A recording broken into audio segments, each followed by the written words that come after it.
My brother lost his job again and asked me to cover his bills for a while, saying until I get back on my feet. So I snapped back, I'm actually tired of hearing the same thing for 15 years. I'm single dad to a 10-year-old boy named Henry, and apparently the financial lifeboat of the family. I live in the suburbs about 45 minutes from my parents. Own my home, outright paid it off 2 years ago, and I've been working remotely ever since the pandemic hit. My job pays well, and I've always been responsible with money. Not flashy, not wasteful, just smart. I thought that would earn respect or at least space. Graham, on the other hand, he's 38, hasn't held down a steady job in over a decade, and still thinks of himself as too good for entry-level work. He studied music production in college, then tried to become a DJ, then moved on to some half-baked startup idea involving NFTs, then a crypto newsletter that he claimed had a few thousand followers. And now, he was unemployed again. I knew something was coming the second I walked into the house. Mom had that tight-lipped smile she gets when she's rehearsed something in her head 10 times and thinks it's going to sound natural. Dad was unusually quiet, and Graham was already at the table. That was the first red flag. Graham is never early. We went through the small talk. Work the weather, how Henry was doing in school. I answered politely, letting the conversation drift past me like it always does. Mom served the roast. Graham made some offhand joke about the gravy being edible this time, and I chuckled just to keep things smooth. But then, right as I was cutting into the meat, Mom put down her fork and dabbed at her lips with her napkin like she was about to deliver a speech. So she said in that tone that meant, brace yourself. Graham's had a bit of bad luck at work. I didn't even look up again. She ignored me. His company downsized and it was completely unexpected. They let go of a lot of very talented people. I raised an eyebrow. Was this the marketing gig at the app company or the crypto thing, Elliot? She snapped. This isn't the time for sarcasm. It's not sarcasm. I literally don't remember which job he had this week. Dad cut in, voice low but stern. Your brother is going through a tough time. We're a family. We support each other. I've been supporting this family since I was 20, I muttered. Mom forged ahead clearly on script. Graham's rent is due next week, and with the economy being what it is, we thought it would make the most sense if you helped cover his bills for a while just until he's back on his feet. I slowly put my fork down. I'm sorry. What? She smiled. You've got the house, the job, the savings, and you're always saying how Henry doesn't need much. You live comfortably, and because of that, I said slowly, you think I should just, pay my 38-year-old brother's rent? Dad chimed in again. Family helps family. No complaints. There was a long silence. I could feel the muscles in my jaw tightening. I looked over at Graham, who had the audacity to shrug. It's not forever, bro. Just a few months. You've said that before. I said, every time you crashed and burned, it's just a few months and then it turns into a year, and then I'm footing the bill for your bad decisions while you're playing Xbox in your underwear.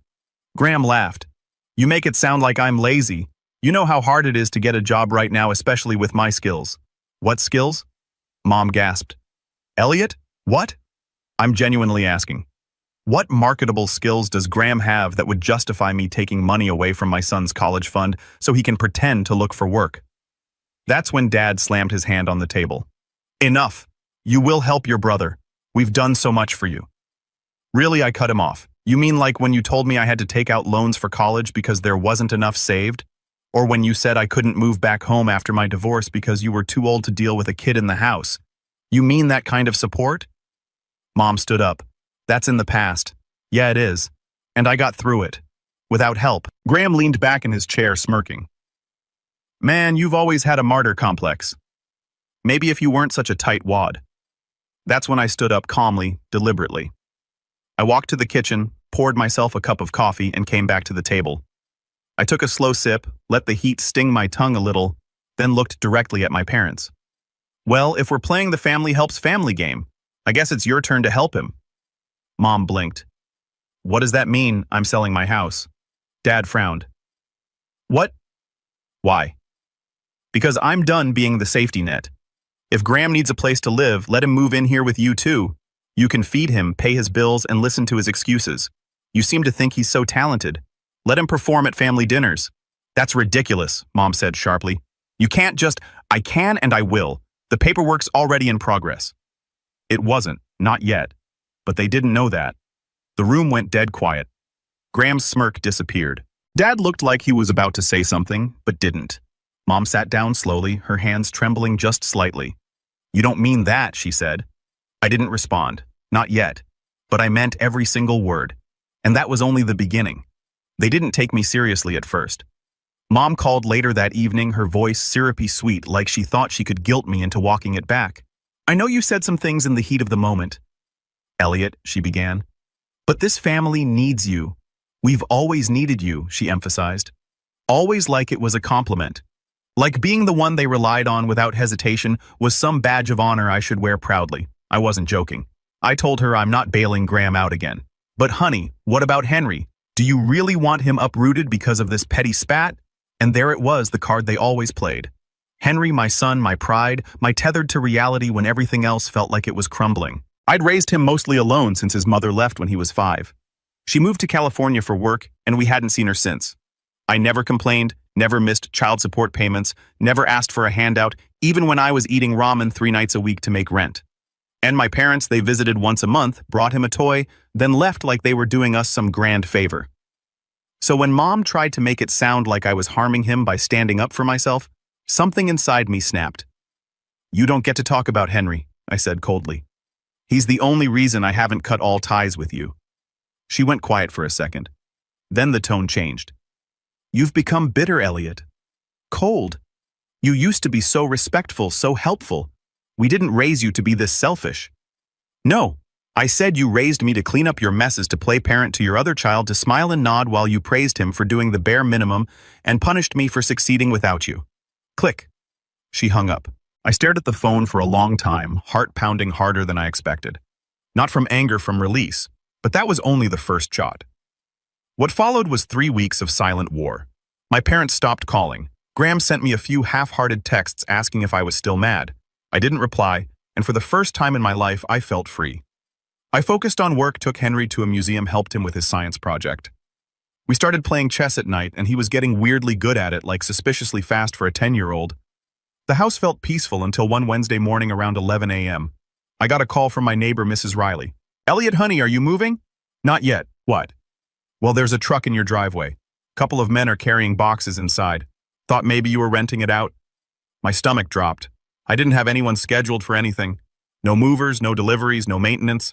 I grabbed my keys, told work I had an emergency, and drove home like a man possessed. When I pulled up, there was indeed a moving truck in my driveway. 2 guys in blue shirts were carrying in boxes. One of them looked up and nodded at me casually. "Hey, you, Elliot?" "Yeah." He checked a clipboard. "We're just dropping these off for your brother. Said he's staying here temporarily." I blinked. "Excuse me." As if summoned, Graham stepped out of my front door. My front door with a smug grin and a can of soda in hand. "Hey bro, chill. It's just a couple things." I stood there stunned. "How did you get in?" "Mom had a spare key. Said you wouldn't mind if I crashed for a bit. I'll be out before the weekend." I walked past him into my house. The living room was already cluttered with boxes. My guest room door was open. His suitcase was on the bed, a duffel bag in the corner, one of my hoodies thrown on the chair. My safe space was being invaded. I turned back to him. "Get out, dude. Get out. I'm not trashing the place. I just need a few days to sort some things out. No, you don't get to sneak into my house and act like it's some favor." "You didn't even ask." He scoffed. "Because you would have said no." "You're damn right I would have." He raised his hands. "Fine, I'll leave. Just give me until tomorrow." But I didn't trust him. I called a locksmith that afternoon and had the locks changed while Graham sat outside pouting on the curb, calling Mom to tattle on me like we were kids again. She showed up an hour later screaming at me in the driveway about betraying the family. I closed the door in her face. It felt good, but things escalated again the next week. Henry came home from school looking confused. "Grandma picked me up today." I blinked. "She what?" "Yeah. She said you were working late and asked the school office to release me to her. I thought you told them only you were allowed to do that." I had. I absolutely had. I called the school immediately demanding to know what happened.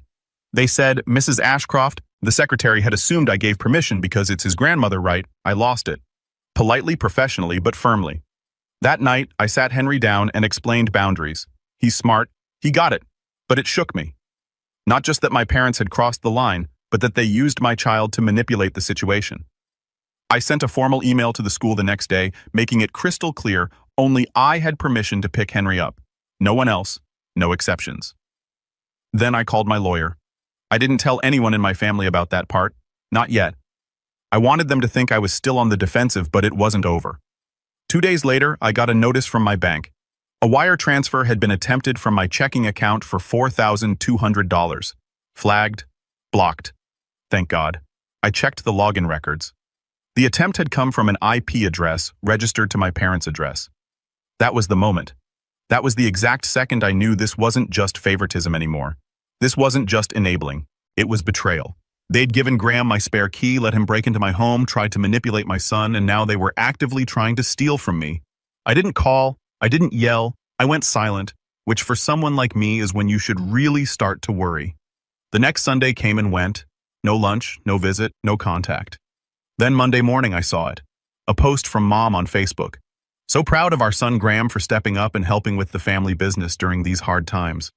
True family supports each other. Unlike some people, the comments were full of sympathy. People offering support. One even called Graham an inspiration. And of course, Graham replied to everyone personally playing the part like a Broadway actor. I didn't reply. I just kept collecting receipts, screenshots, bank statements, emails, and then I made a call to my cousin Ava. Ava is a paralegal sharp as a whip. She doesn't like my parents much. Hasn't spoken to them in years after some inheritance drama involving her side of the family, but she loves a good family scandal. I told her everything, laid it all out. She paused at the end of the call and said, "You're not going to like what I'm about to tell you." "What?" "You know the house you live in. Yeah, your parents technically still have a lien on it." My stomach dropped. "What? They co-signed the original mortgage back when you bought it, right?" "Yeah, but I paid it off." "Sure, but if they never formally removed their name from the deed, they could still technically interfere with the sale or worse." That's when I realized something terrifying. They weren't just invading my life out of desperation. They were playing a longer game. They wanted control, and they weren't going to stop until I had nothing left to fight with. But they made one critical mistake. They underestimated how far I'd go to protect my son and how quietly I could prepare a storm.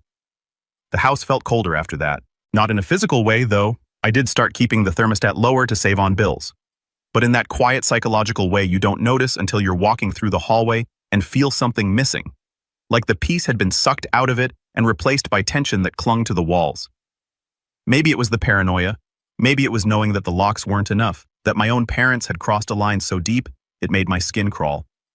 I spent a lot of time just existing, not really living. Not yet. I still got up at 7, made Henry breakfast, helped him pack his bag, but I started drinking more coffee than usual. Let the dishes sit longer in the sink. I opened the same kitchen drawer 3 times in a row and forgot why I was even standing there. I catch myself staring at the wall above my desk during Zoom meetings, nodding along while my mind replayed every sentence my mother had said at that Sunday lunch. Every smug glance Graham gave me on my front porch. Every comment online I was unraveling slowly, and no one saw it happening, except maybe Henry. One night he came into my room after brushing his teeth wearing that Batman t-shirt he'd been obsessed with for a year straight. He sat on the edge of my bed fiddling with the drawstrings of his pajama pants. "Dad," he asked, not quite looking at me. "Yeah, buddy, are we okay?" It nearly broke me. "Of course," I said, trying to smile. "Why would you ask that?" "Because you've been sad. You used to sing when you made pancakes." I didn't realize I'd stopped. I hugged him tight that night longer than usual and promised myself I'd get us out of this mess. Not just the house, the entire trap, the emotional leash my family had kept around my neck for decades. But to do that, I had to start over. Not from scratch, but from somewhere real. The first thing I did was pull every file I had from the day I bought the house. Mortgage records, deed transfers, emails from the bank. I stayed up till 2 a.m., some nights combing through scanned PDFs, looking for one thing: leverage. And I found it. A single email dated 8 years ago from my dad's account to our loan officer. In it, he said, and I quote, "We'd like our names removed from the title once Elliot's cleared the 5-year payment threshold. This was always meant to be his house, but they never followed through. Probably forgot. Or maybe they thought they'd always be part of it, that it was still their safety net, not mine." I forwarded the email to Ava the next day. She replied with one word: gold. Next came the financial lockdown. I changed every password I had. I enabled 2-factor authentication with a backup device Graham couldn't touch. I pulled Henry's college fund into a separate account under a new financial institution. I double-checked the title on my car, my insurance policies, even the utilities.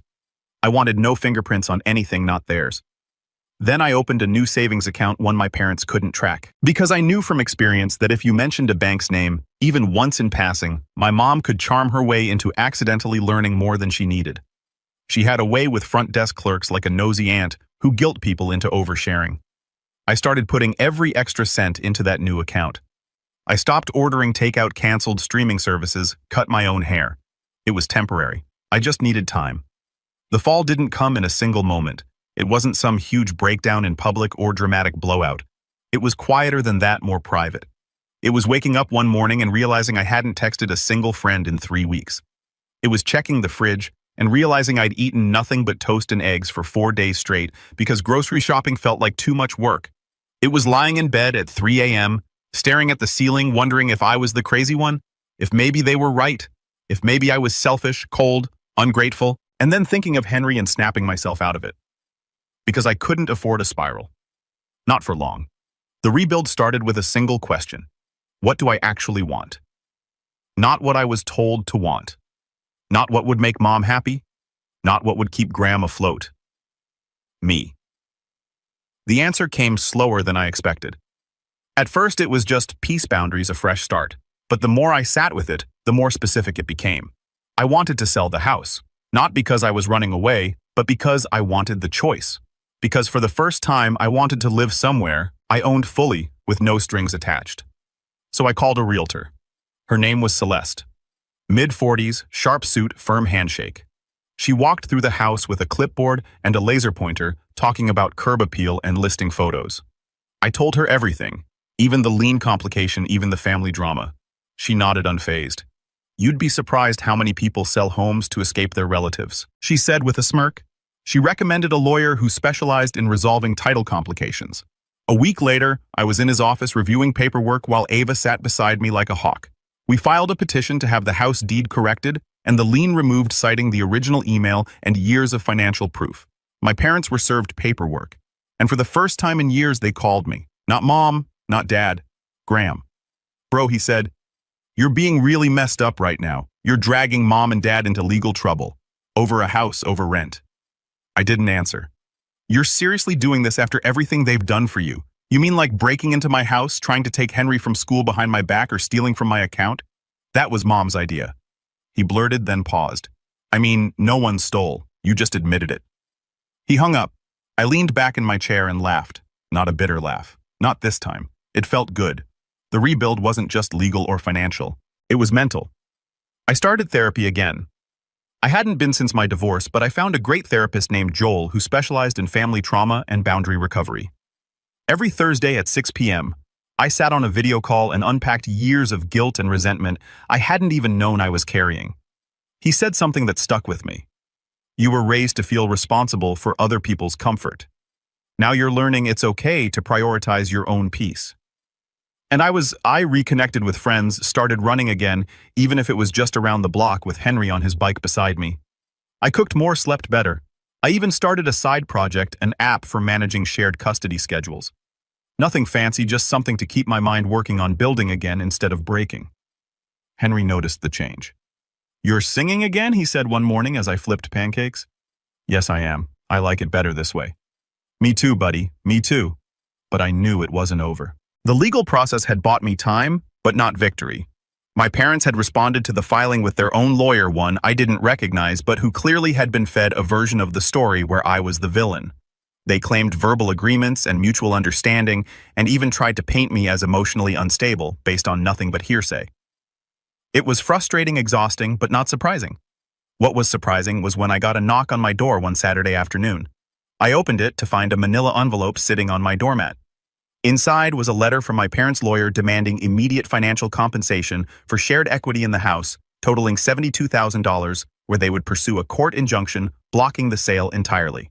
That was the moment everything stopped. The fall was done. I had hit the bottom, and now finally it was time to rise.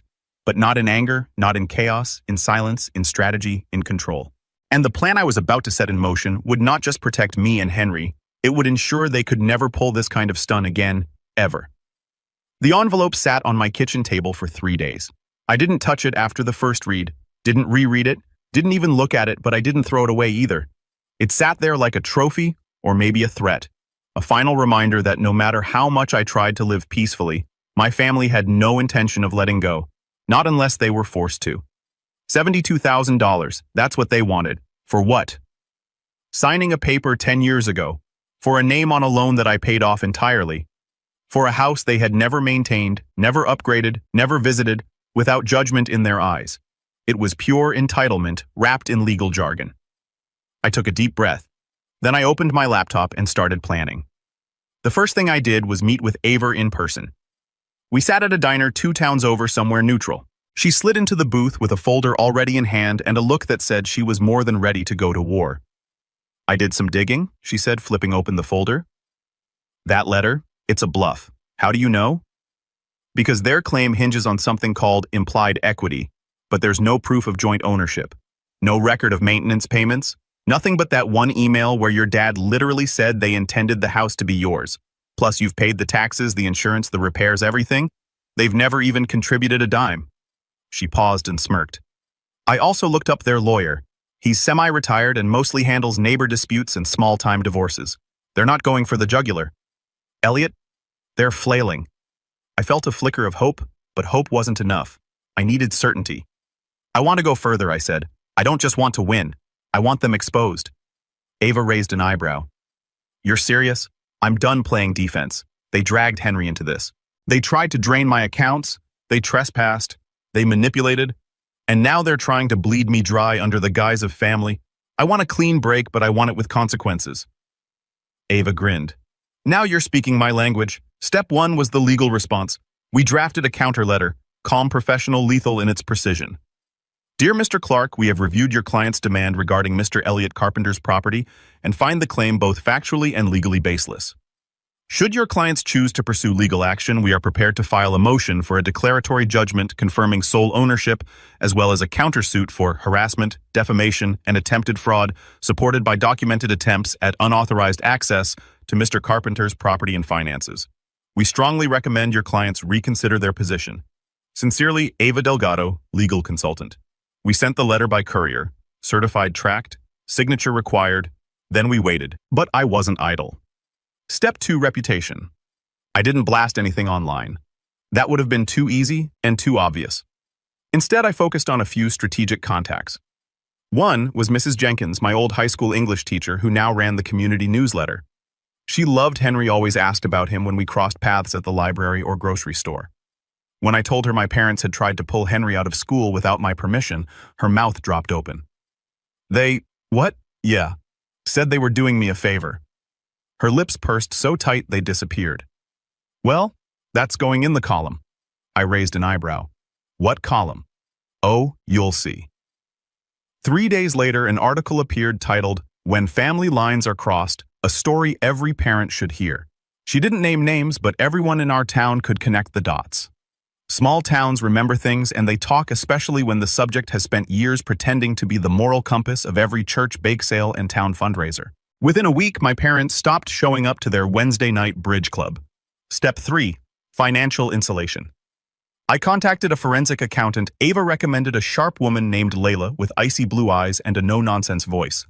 She combed through my accounts with surgical precision and created a report that mapped every financial transaction for the past decade. It clearly showed that I had funded the mortgage, paid the property taxes, the insurance, the plumbing upgrades, the new HVAC system, even the landscaping service. It also included flagged attempts to access my online banking from a device associated with Graham's previous IP address, pulled from a freelance login he'd used at a marketing agency 2 years prior.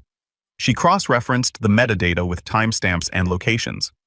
It was enough to prove attempted theft if this ever went to court. But we weren't done. Layla also helped me set up a financial firewall, restructured accounts, new institutions, even a trust fund under Henry's name that couldn't be touched without court approval. I had quietly, efficiently made myself untouchable.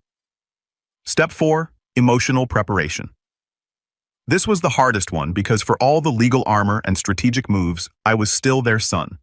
And somewhere deep down, that part of me kept whispering, maybe this is fixable. Maybe they'll apologize. Maybe they'll realize what they've done. But therapy helped.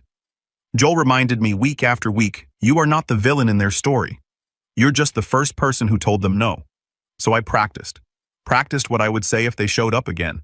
Practiced how to keep calm if they cried or screamed or begged. Practiced how to close a door gently and walk away without guilt. It took time. But one day I walked past the photo on my mantle. Our old family photo taken in a studio when I was 15. And instead of nostalgia, I felt distance, not hate, just absence. And it felt like freedom. Then came the opportunity.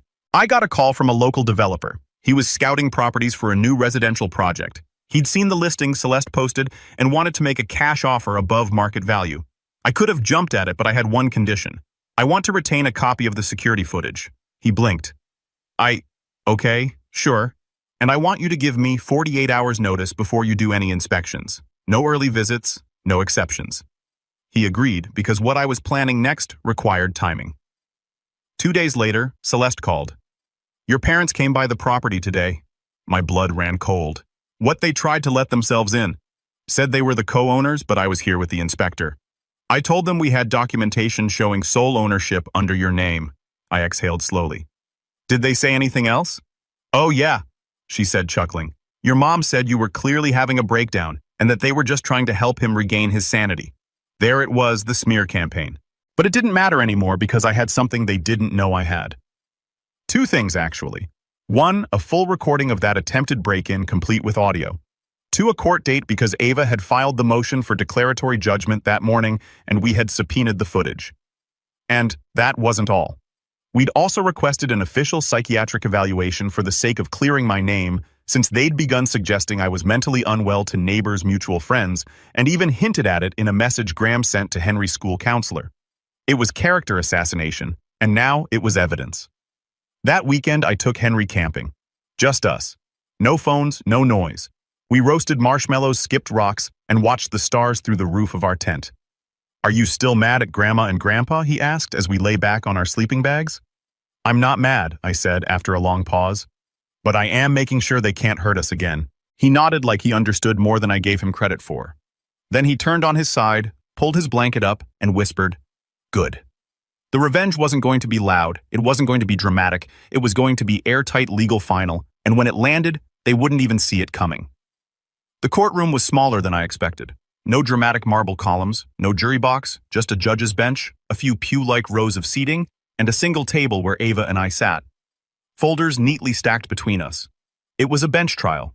No jury, just the judge reviewing our petition for declaratory judgment, along with our motion to dismiss my parents' equity claim. They showed up late. Of course they did.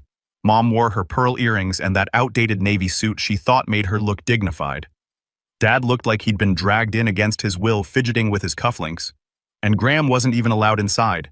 He'd been subpoenaed as a witness. But after an incident at the courthouse metal detector, where he got into it with security, the judge ordered him to remain outside until called. When the judge finally entered and we stood, I felt my heart thudding in my chest. But it wasn't fear. It was closure, knocking softly on the door. Ava began with calm confidence. She submitted the original mortgage records with me as primary borrower and my parents as co-signers only. She provided tax records for 10 years.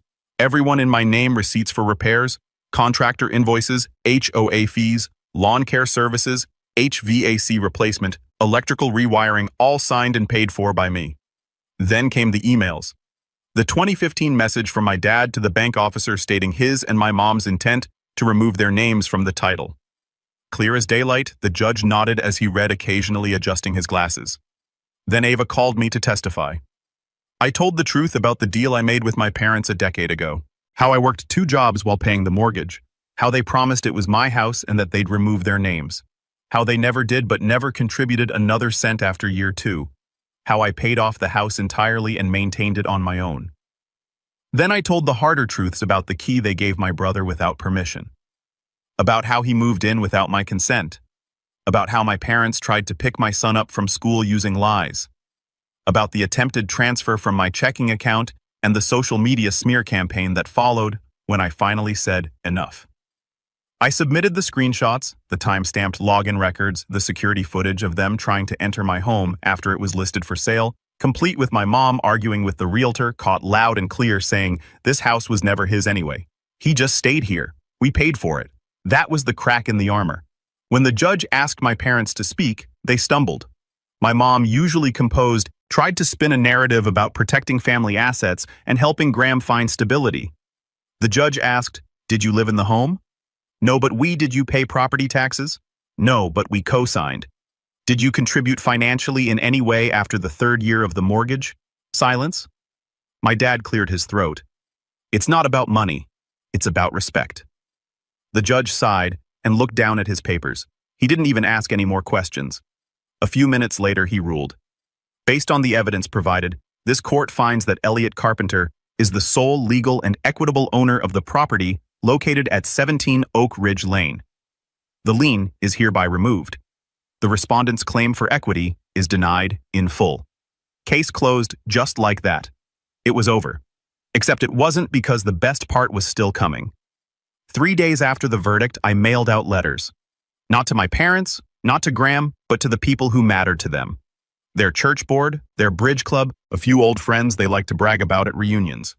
Each envelope contained the public court ruling and a polite cover letter. For your records, I thought it was important to clarify recent rumors regarding my home and finances. These court documents speak for themselves. The ripple effect was immediate. My phone didn't blow up, but Avis did, because my mother in a panic tried to contact the judge, which resulted in a reprimand filed against her by the court clerk for harassment.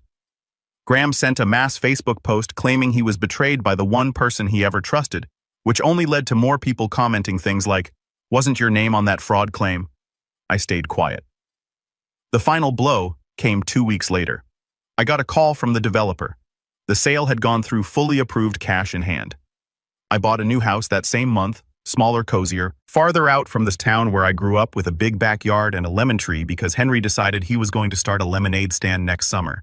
It was ours completely. Then, without telling anyone, I changed our phone numbers. A month after the move, Henry came home from school holding a letter. "It's from Grandma," he said, frowning. "The office gave it to me, said someone dropped it off this morning." The envelope was cream-colored and heavy, my name in cursive on the front, no stamp, no return address. I opened it. Inside was a single page, neatly typed. "We never thought you'd take things this far. You've humiliated us, embarrassed the family, and chosen money over blood. Just know that when you're alone, we tried. We tried to love you. You made it impossible." I read it twice. Then I folded it neatly and dropped it into the trash. I looked at Henry. "Want to go get pizza? Can I get 2 toppings? You can get 4. He grinned. A few nights later, we were sitting on this porch of the new house. Crickets chirping, the sky clear and sharp above us. Henry was building a Lego set on a folding table. I was sipping tea wrapped in an old hoodie. "Are you happy now?" he asked, unprompted. I didn't answer right away. I looked at the yard, the trees, the quiet street. I thought of how far I'd come from the version of myself that always said yes, always played peacekeeper, always folded under guilt. Then I looked at my son, safe, smiling, and free, and I nodded. I think I finally am. When I closed the door on my past, I didn't just walk away from them. I walked toward the life they never believed I could build without them.